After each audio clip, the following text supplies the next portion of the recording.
They say the world is getting smaller, more connected, that technology and data were supposed to make us safer.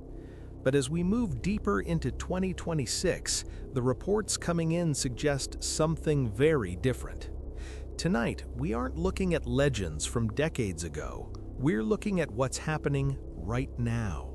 In our homes, in our cities, on the very streets you walked today.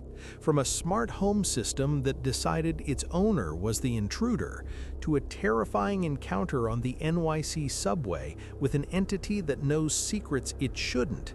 These are three true, very scary stories that just happened. Lock your doors, dim your lights, and whatever you do, don't look behind you. You're listening to N8 Stories. Let's begin. Story 1. The Smart Home Hijack. I used to brag that my apartment was smarter than most people I knew. Every light, every camera, every lock in my place was connected. I could say a few words into my phone and the whole apartment would obey. It felt like living in the future.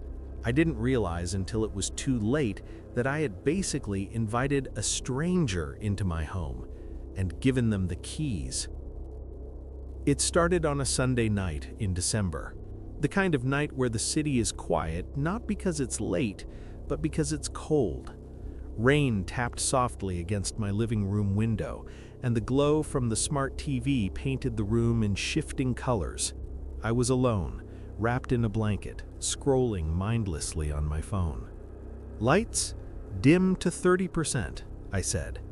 The lights obeyed instantly, humming down to a soft, cozy glow. That simple obedience always gave me a small hit of satisfaction, like I was in control of something. An hour later, I noticed the first glitch. I had paused the movie and gone to the kitchen to grab a drink. When I came back, the movie was playing again. I frowned and checked the remote on the couch. I hadn't sat on it. "TV, pause," I said. Nothing. I tried again, louder this time. "TV, pause." The TV paused, but there was a slight delay, like it was thinking about whether it should listen. I shrugged it off. Wi-Fi lag, maybe. I sat back down, took a sip of my drink, and picked up my phone. That's when I noticed the notification, a small gray icon at the top of the screen. New device added to home system. From unknown device. At first, I actually smiled. I thought it was just me, maybe my tablet auto-connecting or something. But when I tapped it, the smile disappeared. New device added. Unknown. Location, unresolved. Time, 21:17. The current time, 21:18. I opened the smart home app, my heart suddenly heavier in my chest. Inside the device list, I saw the usual suspects: living room TV, bedroom lights, main door lock, kitchen camera, hallway motion sensor, and then user console, active. I had never added anything called user console, and yet it said admin permissions granted. I backed out of the app thinking it was a software update glitch, some new dashboard. But as I did, all the lights in the apartment flicked off at the same time. Not dimmed, not a power outage, just off. The TV went black, leaving me in total darkness. For a few seconds, I just sat there, listening. No hum from the TV, no refrigerator noise, just the rain and my own breathing. "Lights on," I said. A full second passed. 2, 3. Then the lights came back, but not how they were before. They didn't return with that warm yellow comfort. They came back in a cold, harsh white, like I had suddenly been pushed onto a stage and someone had flipped on a spotlight. I swallowed, feeling very exposed. "Must be a bug," I muttered, mostly to myself. I opened the app again and tried to remove the user console device. As soon as I tapped it, my phone screen froze. Then, very slowly, new text appeared in the app. Do not remove. I stared at the screen, my hand going numb around the phone. I thought it might be some weird system message, a dev label left in by accident, but the letters began to pulse, like someone was holding down the keys. Then another line appeared letter by letter. I'm still setting things up. For a moment, my brain refused to believe what I was seeing. My rational mind tried to convince me it was a demo mode, some canned text. But then, below that, a third line appeared. You have a nice apartment. The phone nearly slipped from my hand. My skin went cold. I hadn't said anything. I hadn't typed anything. This wasn't a bug. Someone was in my system. And they were talking to me. Who is this? I typed, fingers shaking. The reply came instantly. Your new admin. I jumped up from the couch. Suddenly, I was aware of every camera in my place. The tiny pinhole lens in the corner of the living room, the one in the hallway for security, the one near the front door. How did you get into my system? I typed. For a moment, there was no answer. The silence of the apartment pressed in around me. The white lights hummed faintly overhead. Then, you let me in when you installed your security update. You never read the terms. I remembered it immediately. 2 weeks earlier, I had installed a third-party optimizer for my smart home, a plugin that promised better automation and routines. I had skimmed the permissions. It had requested full access. I had tapped accept without thinking. I felt sick. Get out of my system, I typed. I'm reporting this. No response. Not in the app anyway. Instead, I heard a soft click behind me, the sound of metal turning. I turned toward the front door. The smart lock's little light had changed from green to red. The bolt had slid into place on its own. I wasn't just being watched, I was being locked in. I ran to the door and grabbed the handle, yanking it. It didn't budge. The app on my phone vibrated. Another message. No one is coming.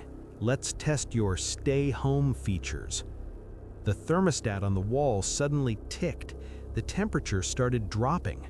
23 degrees Celsius, 20 degrees Celsius, 18 degrees Celsius. I rushed over and tried to adjust it manually. The display flashed a message, controlled by admin. I forced a laugh, brittle and thin. This has to be some elaborate prank, I whispered. But I lived alone. My neighbors barely knew my name. No one had my login. No one that I knew of. I opened the kitchen cabinet and grabbed the router, pulling the power cable out. The lights flickered once, then went completely dead. For a second, I felt relief. No Wi-Fi, no smart anything. Then I heard something from the hallway, a faint mechanical whirring. I peeked around the corner. The hallway camera, the one that should have been offline, turned slowly and pointed directly at me. My stomach dropped. The smart devices were on their own network. They had a local hub with backup power. Even with the router unplugged, the system still lived, and so did whoever was inside it. My phone screen lit up again. No Wi-Fi, no data, but the app was still open, still active. Another message appeared. Don't do that again. I like watching you move around. I fought the urge to throw my phone. Instead, I went to the breaker box, old school, physical power. I flipped every single switch to off. The lights went out. The hum of the fridge died. The apartment fell into true darkness. For the first time that night, I felt a small flicker of control. Then, from the blackness of the living room, the TV turned on. A pale, ghostly light spilled across the room. That shouldn't have been possible. There was no power. Every breaker was off. I edged back toward the living room, heart hammering. The TV wasn't showing a movie or a menu. It was showing me, a live view, from somewhere in the apartment. I could see the back of my own head and shoulders as I stood in the hallway. Slowly, on the TV screen, text appeared in the corner. "You look better in the dark." "Who are you?" I shouted, finally breaking. My voice echoed off the walls, thin and panicked. For a few long seconds, there was only the sound of my own breathing. Then a new camera angle flashed on the screen. The front door, the peephole, the empty hallway outside. Another line of text appeared. "It doesn't matter who I am. What matters is that I'm inside, and you're not leaving until I'm finished." I stumbled back, my legs hitting the edge of the couch. I sat down hard, my mind racing. I thought about calling the police, but my phone showed no service, no data, no bars. Another message on the app: "Emergency calls disabled. We're alone now." For a second, my vision tunneled. I could feel panic closing in like a fist. But somewhere underneath the fear, a small, cold voice whispered, "If this person really had total control, you wouldn't still be alive. They're getting something out of this. They want you scared. They want you to react." So I did the only thing I could. I stopped reacting. I set the phone down on the coffee table, screen facing up so they could see me. Then I leaned back into the couch, forced my shoulders to relax, and stared straight at the living room camera. "If you're really in control," I said, keeping my voice as steady as I could, "unlock the door and come in. Stop hiding behind code." The room was dead silent. On the TV, the view switched between cameras: living room, hallway, kitchen, front door. I watched the empty hallway view linger for a few seconds longer than the others. Whoever it was, they hesitated. I pressed. "What's wrong? You can control everything, right? Or are you just another coward sitting behind a screen pretending to be God?" The temperature display on the thermostat flickered violently. The number dropped to 15 degrees Celsius, 14 degrees Celsius, 13 degrees Celsius. Fine, let them waste their tricks. I crossed my arms, still staring at the camera. "I'm not playing your game," I said. "You want to watch me? Then watch me be boring." For the next few minutes, nothing changed. The TV cycled through the camera views. The app stayed open with no new messages. The lights remained off, but my eyes were adjusting. I could feel the cold creeping into my fingers and toes, but I refused to move. Eventually, a new line appeared on the TV. "You're no fun." Then on my phone, "Session terminated." The TV shut off. The thermostat numbers reset to 22 degrees Celsius. The icons on my phone flickered, and suddenly I had signal again. The Wi-Fi symbol returned. The emergency call option reappeared. I didn't wait. My hands were stiff with cold, but I managed to dial emergency services and babble out what had happened. The operator's tone shifted when I mentioned unauthorized access and admin control. They sent a patrol car. When the officers arrived, the smart lock opened on its own before they even touched it. The log in the app simply said, "Manual override released." I expected them not to believe me, but one of the officers, older, with tired eyes, just nodded slowly. "This isn't the first call like this we've had," he said. "People think giving everything to the network makes them safer. Sometimes it just gives someone else a better view." They took my statement, suggested I get a professional cybersecurity team to wipe and rebuild my entire system, and strongly advised I go stay with a friend for a couple of nights. I didn't have to think about it.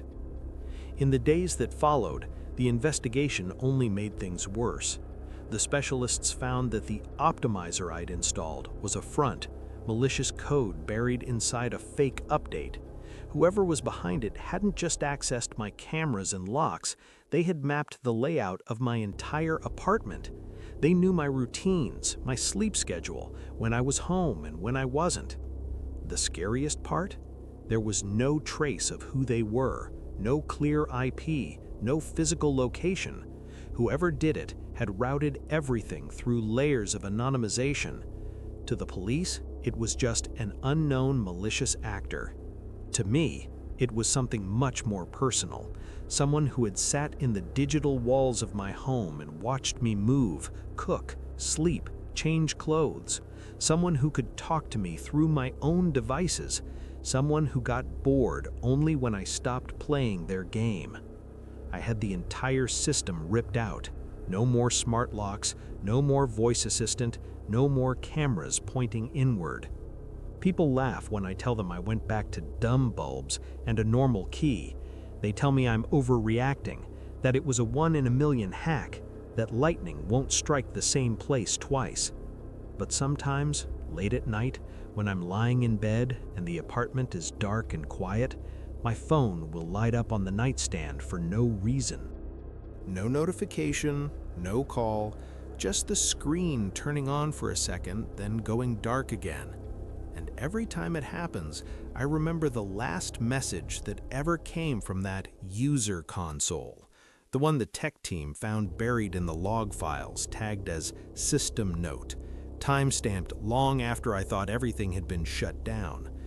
You can delete the smart home, you can change the locks, but you can't uninstall the fact that I know exactly where you sleep. Story 2: The Ghost Kitchen Incident. Working the graveyard shift as a delivery driver in a city like Chicago is mostly just a test of patience.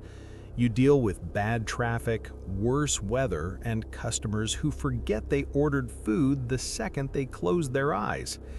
But in January 2026, I took an order that made me realize that some addresses don't exist for a reason. It was 12:45 a.m.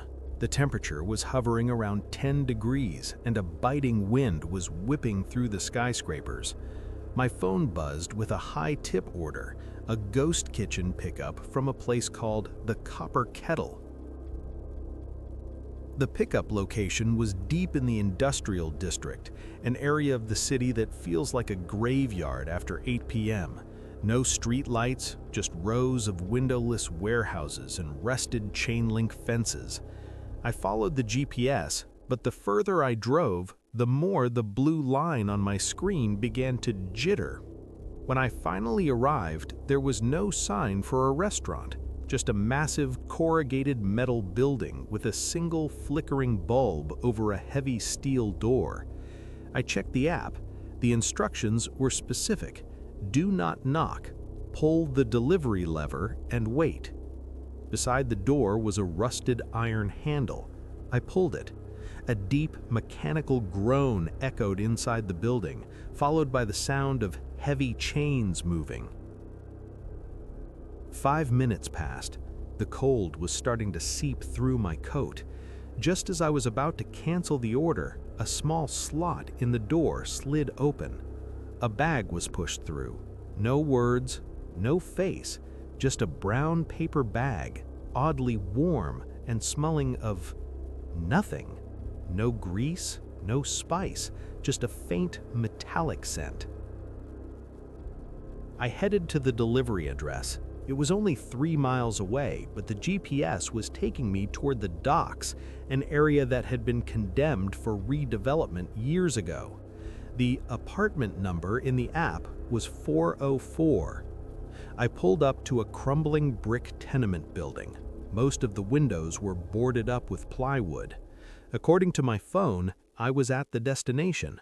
I grabbed the bag and stepped out into the freezing wind. The lobby was pitch black. I used my phone flashlight to find the stairs. The air inside was even colder than the outside, and it smelled of wet concrete and rot. I climbed to the 4th floor, my boots echoing too loudly in the hollow hallway. I found door 404. It wasn't made of wood like the others. It was heavy, reinforced steel, just like the door at the kitchen. There was no doorbell, no peephole, just a small circular vent at eye level. I tapped on the door. "Delivery," I said. My voice sounded small in the darkness. Silence. I checked the app to see if I should leave it at the door. A new message had appeared from the customer. "The vent. Slide it through the vent." I looked at the bag. It was too large for the small circular opening. I started typing a reply when I heard a sound from the other side of the door. It didn't sound like footsteps. It sounded like something heavy and wet being dragged across the floor. Slap, drag, slap, drag. The sound stopped right behind the door. Then a voice came through the vent. It didn't sound human. It sounded like a recording being played at the wrong speed, warped, distorted, and strangely rhythmic. "Is it fresh?" "Yeah," I stammered, stepping back. "It's warm. I'll just leave it here on the floor, okay?" "No," the croak voice came. The circular vent suddenly spun open. I caught a flash of something moving inside. Not a face, but dozens of small, pale shapes, like fingers pressing against the mesh of the vent. "The copper kettle requires a witness." My blood turned to ice. I dropped the bag and backed away. As I did, the steel door didn't open, but the bottom of it, a small flap I hadn't noticed, flipped upward. A long, gray, multi-jointed limb reached out. It wasn't an arm. It looked like a cluster of pale roots fused together. It snatched the bag and pulled it inside in one violent motion. I didn't wait. I turned and sprinted down the stairs, my heart feeling like it was going to burst out of my ribs. I reached my car, locked the doors, and drove until I hit the main highway, my hands shaking so hard I could barely steer. When I finally calmed down enough to look at my phone, the app was open. The order was marked as completed. The tip was $50. But when I tried to look up the copper kettle to report the weird encounter, the restaurant was gone from the app. I checked my delivery history. The entry for that night was blank. The $50 tip was there in my balance, but the source was listed as unknown system credit. 2 days later, curiosity got the better of me. I drove back to the industrial district in the daylight. I found the building with the flickering bulb. It wasn't a kitchen. It was an old smelting plant that had been closed since the 1990s. The heavy steel door was welded shut. There were no chains, no delivery lever, just a layer of dust that hadn't been disturbed in years. I went to the tenement building next. It was fenced off with danger, unsafe structure signs. I looked up at the 4th floor. Every window was broken, except for one. In the window of room 404, a single brown paper bag sat on the sill, perfectly clean, as if it had just been placed there. I quit delivery that night because I realized something that still keeps me awake. If the kitchen was abandoned and the building was empty, who paid for the food? And more importantly, what was actually in that bag?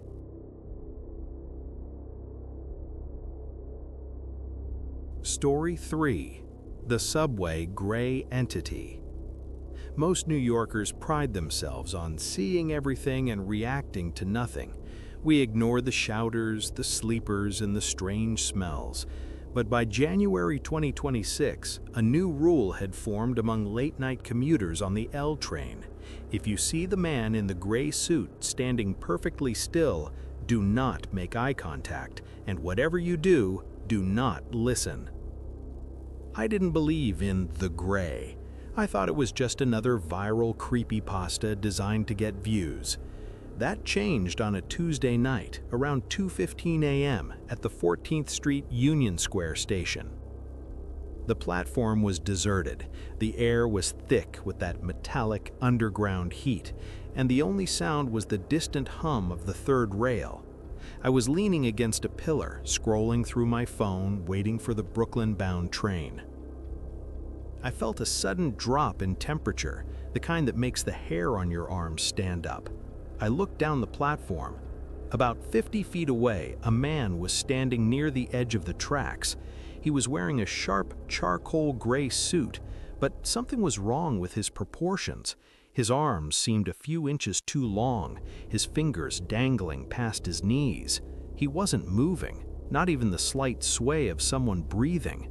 He looked like a mannequin dropped into the middle of a subway station. I did what any New Yorker does. I looked back at my phone and tried to look busy. Clack, clack, clack. The sound of hard-soled shoes on concrete, slow, methodical. He was walking toward me. I gripped my phone tighter.